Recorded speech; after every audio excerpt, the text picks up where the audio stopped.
Hi friends, welcome back to our channel. ഇന്ന് നമ്മൾ നോക്കുന്നത് 7th സ്റ്റാൻഡേർഡിലെ അടിസ്ഥാന പാഠാവലി ഓണം എക്സാമിൻ്റെ ഒരു മോഡൽ ക്വസ്റ്റ്യൻ പേപ്പറാണ്.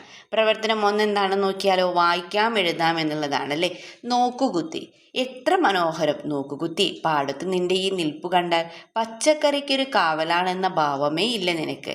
ചട്ടിത്തലയിൽ ചിരിവരച്ചങ്ങനെ നോക്കി നിൽക്കുന്നു നീ നിത്യം. കൂട്ടമായി പോകുന്ന കുട്ടികൾ, രാവിലെ പാലുകൊണ്ടോടുന്ന പെണ്ണ്, വേലി വളയ്ക്കാതെ പാടം മുറിച്ചുകൊണ്ടെത്തുന്ന പൂവാലിപ്പയ്യ്, ഉച്ചമയക്കത്തിലെത്തുന്ന മൈനകൾ കൊത്തിക്കൊറിക്കും സുകാര്യം, മൊട്ടത്തലയ്ക്കുമേൽ കയറിയിട്ട് വലിയ ഭാവത്തിലങ്ങനെ കാക്ക, ഒന്നും അറിയാത്ത പോലെ നീ നിൽപ്പാണു രാവിലെ മഞ്ഞിൻ തണുപ്പിൽ, കോമാളി വേഷവും കെട്ടിയിട്ടിങ്ങനെ പാടവരമ്പത്ത് ചേലിൽ. അപ്പോൾ ഈ ജയകൃഷ്ണൻ്റെ നോക്കുകുത്തി എന്ന കവിതാ ഭാഗമാണല്ലേ ഇവിടെ കൊടുത്തിട്ടുള്ളത്. ഫസ്റ്റ് എന്ന് പറയുന്നത് അതിനെ ബേസ് ചെയ്തുള്ള ക്വസ്റ്റ്യൻ ആണ് നമുക്ക്. അപ്പോൾ ഇതുപോലൊരു പോയമോ അല്ലെങ്കിൽ ഒരു പാസേജ് ഒക്കെ നൽകി അതിനെ ബേസ് ചെയ്തിട്ടുള്ള ക്വസ്റ്റ്യൻ ആവും നിങ്ങൾക്ക് എക്സാമിന് ആദ്യം വരുന്നുണ്ടാവുക. ഓക്കെ, അപ്പോൾ നമുക്ക് ഒന്നാമത്തെ ക്വസ്റ്റ്യൻ നോക്കാം. നോക്കുകുത്തി പച്ചക്കറിക്ക് ആരാണ് കൂട്ടുകാരൻ, കാവലാൾ, ബന്ധു, ഉടമസ്ഥൻ? ആരാണ്? കാവലാളാണ് അല്ലേ. നമുക്ക് കവിത വായിച്ചപ്പോൾ മനസ്സിലായല്ലോ. നോക്കുകുത്തി പച്ചക്കറിക്ക് ആരാണ്? കാവലാളാണ്. ഇനി രാവിലെ ഓടിപ്പോകുന്ന പെണ്ണാരാണ്? നോക്കുകുത്തി, പൂവാലി, പാൽക്കാരി, പച്ചക്കറിക്കാരി. ആരാ പോകുന്നത്? ആരാ കൂട്ടുകാരെ? പാൽക്കാരിയാണല്ലേ. ആരാണ്? പാൽക്കാരി. ഇനി മൈനകൾ കൊത്തിക്കൊറിക്കുന്നത് എന്താണ്? സുകാര്യം, ഫലിതം, ധാന്യങ്ങൾ, മഞ്ഞ്. എന്താണ് കൊത്തിക്കൊറിക്കുന്നത്? കൊത്തിക്കൊറിക്കുന്നത് എന്താണ്? സുകാര്യമാണല്ലേ. ഇനി ഗൗരവമില്ലാതെ നോക്കുകുത്തി ചിരിക്കുന്നതിൻ്റെ കാരണം എന്താണെന്ന് ചോദിച്ചിട്ടുള്ളത്. ചലനമില്ലാതെ നോക്കുകുത്തി ആയതുകൊണ്ട്, മൈനകളെ കണ്ടതുകൊണ്ട്, കോമാളി വേഷം കിട്ടിയതുകൊണ്ട്, പാടം കടന്നു പശു വരുന്നത് കൊണ്ട്. എന്തായിരിക്കും ആൻസർ? എന്തായിരിക്കും? നോക്കുകുത്തി ചിരിക്കുന്നതിൻ്റെ കാരണം എന്താണ്?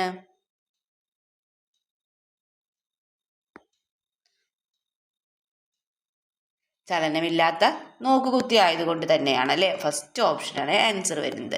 ഇനി രാവിലെ മഞ്ഞിൻ തണുപ്പിൽ നിന്നത്. കാക്ക, മൈന, നോക്കുകുത്തി, പയ്യ്. ആരാണ് രാവിലെ മഞ്ഞിൻ തണുപ്പിൽ നിന്നത്? അതെ, നോക്കുകുത്തിയാണല്ലേ. എളുപ്പമല്ലേ. അപ്പോൾ ഇതുപോലുള്ള പോയമോ അതുപോലെ പാരഗ്രാഫൊക്കെ തന്നാൽ ഒന്നോ രണ്ടോ പ്രാവശ്യം വായിച്ച് മനസ്സിലാക്കിയതിന് ശേഷം നിങ്ങൾ എന്ത് ചെയ്യുക? ഉത്തരം എഴുതുക. ഓക്കെ, ഇനി പ്രവർത്തനം 2 വാഗ്മയ ചിത്രമാണ്. അകലെ വെള്ളിമേഘങ്ങൾ ഓമനിക്കുന്ന നെല്ലിയാമ്പതി മലനിരകൾ. താഴെ പച്ചപ്പരവതാനി വിരിച്ച് നെൽപ്പാടങ്ങൾക്കു കാവലെന്നോണം തല ഉയർത്തി നിൽക്കുന്ന കേരവൃക്ഷങ്ങൾ. മനസ്സും ശരീരവും ഒരുപോലെ തഴുകി നീങ്ങുന്ന തണുത്ത കാറ്റും അരുവികളും കൈത്തോടുകളും ഇല്ലിവേലി കെട്ടിയ ചെറുകുടിലുകളും. പ്രകൃതി ഭംഗിയാൽ സമ്പന്നമായ പാലക്കാടൻ ഗ്രാമക്കാഴ്ച. ഒരു ഗ്രാമത്തിൻ്റെ മനോഹരമായ വർണ്ണചിത്രം നിങ്ങളുടെ മനസ്സിൽ തെളിഞ്ഞില്ലേ? മുൻപ് എപ്പോഴോ നിങ്ങൾ കണ്ടാസ്വദിച്ച ഗ്രാമത്തിൻ്റെ വാഗ്മയ ചിത്രം തയ്യാറാക്കാനാണ് അല്ലേ പറഞ്ഞിട്ടുള്ളത്. ഓക്കെ, നമുക്ക് ആൻസർ നോക്കാം. സൂര്യൻ കിഴക്കൻ മലനിരകൾക്ക് മുകളിലൂടെ പൊൻകിരണങ്ങൾ വീശി ഉദിച്ചുയരുന്ന രാവിലത്തെ ഗ്രാമക്കാഴ്ച എന്തൊരു മനോഹരമാണ്. പച്ചപുതച്ച നെൽപ്പാടങ്ങളിലൂടെ നേർത്ത മൂടൽമഞ്ഞ് ഒഴുകി നടക്കുന്നു. പാടവരമ്പുകളിലൂടെ വരിവരിയായി നടന്നു പോകുന്ന കർഷകരും തണുത്ത കാറ്റിൽ ഇളകിയാടുന്ന തെങ്ങിൻ തോപ്പുകളും ഗ്രാമത്തിൻ്റെ ഭംഗി കൂട്ടുന്നു. വഴിയരികൾ തങ്ങി നിൽക്കുന്ന മണ്ണുമണം പേറി പാറിപ്പറക്കുന്ന പക്ഷികളുടെ കളകൂജനവും കുളക്കടവിൽ കളിച്ചിരികളോടെ കുളിക്കുന്ന നാട്ടുകാരും മനസ്സിന് വലിയ കുളിർമ നൽകുന്നു. കാലപ്പഴക്കം ചെന്ന ഓടുമേഞ്ഞ കൊച്ചു വീടുകൾക്കും അവയ്ക്കിടയിലൂടെ ഒഴുകുന്ന തെളിനീരൊഴുക്കുള്ള കൈത്തോടും ചേർന്ന് എൻ്റെ മനസ്സിൽ മായാത്തൊരു മനോഹര ചിത്രം വരച്ചിടുന്നു. അപ്പം നിങ്ങൾ എന്ത് ചെയ്യുക? അപ്പം ഇതുപോലെ നിങ്ങൾ കണ്ട ഗ്രാമത്തിൻ്റെ മനോഹരമായ വർണ്ണചിത്രത്തെക്കുറിച്ച് എന്ത് ചെയ്യുക? ഒരു വാഗ്മയ ചിത്രം തയ്യാറാക്കി. ഒരു വാഗ്മയ ചിത്രം നിങ്ങൾ തയ്യാറാക്കി എഴുതുക. ഓക്കെ, ഇത് നെക്സ്റ്റ്. വിണ്ണിൻ വിളിപ്പാട് ചോർന്നതെപ്പോൾ, മണ്ണിൻ പുതുമണം പൊങ്ങിയപ്പോൾ, കന്നി നെൽക്കണ്ടം ഉഴുതപ്പോൾ, ഉണ്ണിക്കതിരോൻ്റെ പൊന്നുക പാടേറ്റപ്പോൾ. ആൻസർ എന്താണ്? പഠിച്ച കവിതാ ഭാഗത്തു നിന്നാണല്ലേ. ഉണ്ണിക്കതിരോൻ്റെ പൊന്നുക പാടേറ്റപ്പോഴാണല്ലേ. ഓക്കെ, ഇനി പ്രവർത്തനം 3 വിവരണമാണ്. പൂതൻ തിറ നാടൻ ചുവട് വെച്ചുള്ള നൃത്തരൂപമാണ് പാലക്കാട്. പൂതൻ തിറ നാടൻ ചുവട് വെച്ചിട്ടുള്ള നൃത്തരൂപമാണ് അല്ലേ. അപ്പോൾ പാലക്കാട്, മലപ്പുറം ജില്ലകളിലാണ് പൂതൻ തിറ പ്രചാരത്തിലുള്ളത്. ഈ അനുഷ്ഠാന കലാരൂപം കെട്ടിയാടുന്നത് മണ്ണാൻ, വണ്ണാൻ സമുദായക്കാരാണ്.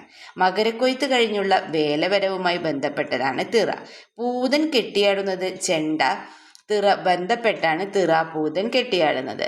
ചെണ്ട, ഇലത്താളം തുടങ്ങിയ വാദ്യോപകരണങ്ങൾ പൂതൻ തിറയ്ക്ക് അകമ്പടിയായിട്ടുണ്ടാകും. ഒരു നാടൻ കലാരൂപത്തെക്കുറിച്ച് ഇപ്പോൾ നിങ്ങൾ വായിച്ചല്ലേ. അപ്പം ഇനി എന്താ നിങ്ങളോട് പറഞ്ഞിട്ടുള്ളത്? നിങ്ങളുടെ നാട്ടിലുള്ള ഏതെങ്കിലും ഒരു നാടൻ കലാരൂപത്തെക്കുറിച്ചൊരു വിവരണം തയ്യാറായി നിങ്ങൾക്ക് ഇഷ്ടപ്പെട്ട ഏതെങ്കിലും ഒരു നാടൻ കലാരൂപത്തെക്കുറിച്ച് അപ്പോൾ നിങ്ങൾക്ക് എഴുതാവുന്നതാണ്. ഇവിടെ കൊടുക്കുന്നത് കുമ്മാട്ടിക്കളിയെ കുറിച്ചിട്ടാണ്. തൃശ്ശൂർ, പാലക്കാട് ജില്ലകളിൽ ഓണക്കാലത്തും ക്ഷേത്രോത്സവങ്ങളോടനുബന്ധിച്ചും കണ്ടുവരുന്ന വളരെ പ്രചാരമുള്ളൊരു നാടൻ കലാരൂപമാണ് കുമ്മാട്ടിക്കളി.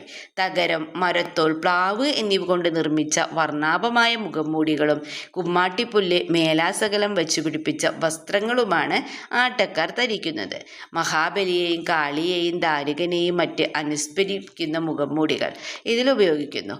കുമ്മാട്ടിപ്പാട്ടുകളുടെയും തപ്പും കിണ്ണവും ഉൾപ്പെടെയുള്ള വാദ്യമേളങ്ങളുടെയും താളത്തിനൊപ്പിച്ച് ചുവട് വെച്ചാണ് ഈ കലാരൂപം അവതരിപ്പിക്കുന്നത്.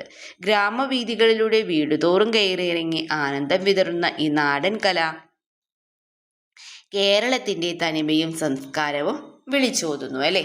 അപ്പം നിങ്ങൾ എന്ത് ചെയ്യുക? നിങ്ങളുടെ നാട്ടിലെ ഏതെങ്കിലും ഒരു നാടൻ കലാരൂപത്തെക്കുറിച്ച് എന്ത് ചെയ്യൊരു ഒരു വിവരണം തയ്യാറാക്കുക. ഓക്കെ, ഇനി നോക്കിക്കേ. പ്രവർത്തനം 4A താരതമ്യക്കുറിപ്പാണ് അല്ലേ. കാഴ്ചവട്ടം. കാറ്റുപിടിച്ചു വളഞ്ഞൊരു വാടിയ വള്ളിത്തണ്ടു കണക്കി ചുമച്ചു തളർന്നൊരു കമ്പിൽ തൂങ്ങി ഒരെല്ലിൻ കൂട് വരുന്നു. പണ്ടീ മണ്ണിൽ പൊരുതിയ പഴയൊരു കർഷകനാണ് അദ്ദേഹം. പുന്നെല്ലിൻ പുതുമണ്ണിൽ സൗരഭമേൽക്കാൻ കൊതിയാണെന്നും. പുഞ്ച നികന്നതു കണ്ടു, പിന്നെ തോടു വരണ്ടതു കണ്ടു.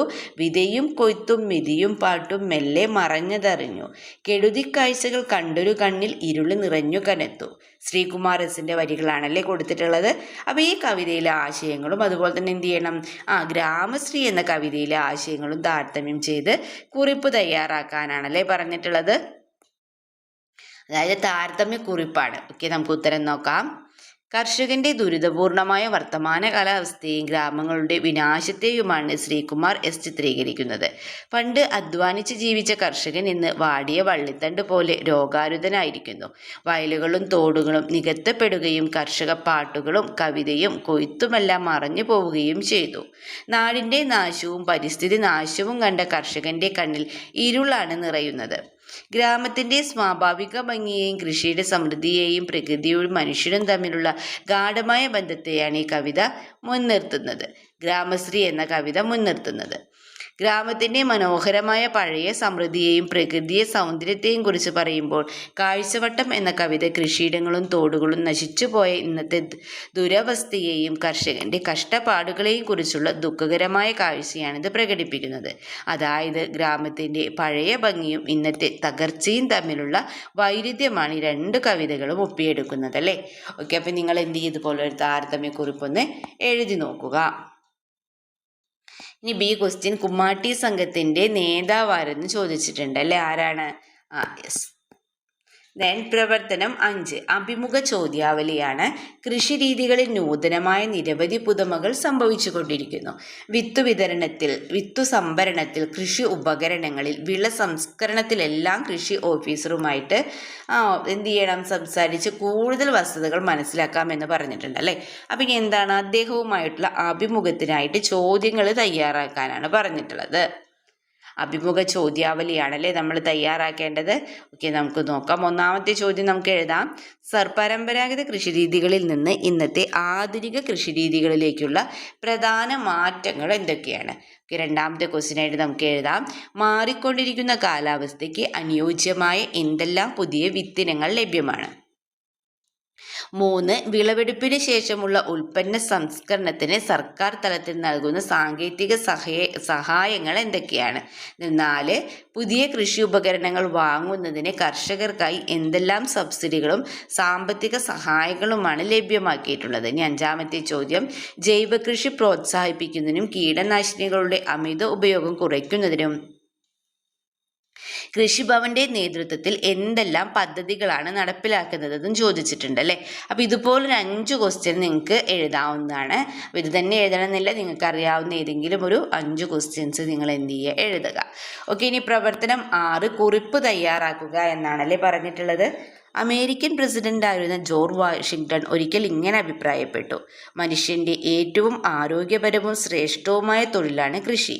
ഈ വരികളിലെ ആശയം വിശകലനം ചെയ്ത് കുറിപ്പ് തയ്യാറാക്കാനാണല്ലേ പറഞ്ഞിട്ടുള്ളത്.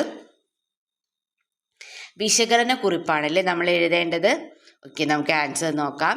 ജോർജ് വാഷിങ്ടൺ നിരീക്ഷിച്ചതുപോലെ കൃഷി എന്നത് വെറും ഒരു ഉപജീവന മാർഗം മാത്രമല്ല, മനുഷ്യരാശിയുടെ നിലനിൽപ്പിൻ്റെയും ആരോഗ്യത്തിൻ്റെയും അടിസ്ഥാനമാണ്. മണ്ണിനോട് ചേർന്ന് അധ്വാനിക്കുന്നത് മനുഷ്യൻ്റെ ശാരീരികവും മാനസികവുമായ ആരോഗ്യത്തിന് മാറ്റുകൂട്ടുന്നു. നമ്മൾ കഴിക്കുന്ന ഭക്ഷണം ശുദ്ധവും വിഷരഹിതവുമാണെന്ന് ഉറപ്പുവരുത്താൻ സ്വന്തമായ കൃഷിയിലൂടെ സാധിക്കുന്നു. പ്രകൃതിയോടുള്ള സ്നേഹവും സഹജീവികളോടുള്ള കരുതലുമാണ് ഓരോ കർഷകൻ്റെയും ഉള്ളിലുള്ളത്. സമൂഹത്തിലെ ഏറ്റവും മഹത്തായ ലോകത്തിന് അന്നം നൽകുന്ന കർഷകർ സമൂഹത്തിന് ഏറ്റവും മഹത്തായ സേവനമാണ് ചെയ്യുന്നത്.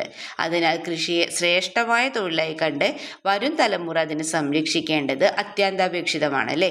അപ്പോൾ നിങ്ങൾ എന്ത് ചെയ്തതുപോലൊരു വിശകലന കുറിപ്പ് തയ്യാറാക്കുക. ഓക്കെ, ഇനി നോക്കിക്കേ, ബി ക്വസ്റ്റ്യൻ എന്താണ്? വിത്തുമുട ഉപയോഗിക്കുന്നത് എന്തിനെന്ന് ചോദിച്ചിട്ടുണ്ടല്ലേ. എന്തിനാണ്? ഉണക്കിയെടുക്കുന്ന വിത്തുകൾ സൂക്ഷിക്കുന്നതിനാണല്ലേ. ഉണക്കിയെടുത്ത വിത്തുകൾ സൂക്ഷിക്കുന്നതിന്. ഓക്കെ, അപ്പോൾ ഇത്രയും ക്വസ്റ്റ്യൻസ് ആണ് ഈ ക്വസ്റ്റ്യൻ പേപ്പറിൽ ഉണ്ടായിരുന്നത്. അപ്പോൾ എല്ലാ ക്വസ്റ്റ്യൻസും നമ്മൾ ഡിസ്കസ് ചെയ്ത് കഴിഞ്ഞു. അപ്പോൾ നിങ്ങൾക്ക് വീഡിയോ യൂസ്ഫുൾ ആയി തോന്നുകയാണെങ്കിൽ തീർച്ചയായും ലൈക്ക് ചെയ്യുക, കമൻറ്റ് ചെയ്യുക. ഇതുവരെ ചാനൽ സബ്സ്ക്രൈബ് ചെയ്യാത്ത കൂട്ടുകാരുണ്ടെങ്കിൽ തീർച്ചയായും സബ്സ്ക്രൈബ് ചെയ്യുക. ഓക്കെ, നമുക്ക് മറ്റൊരു വീഡിയോയുമായി വീണ്ടും കണ്ടുമുട്ടാം. Okay, by.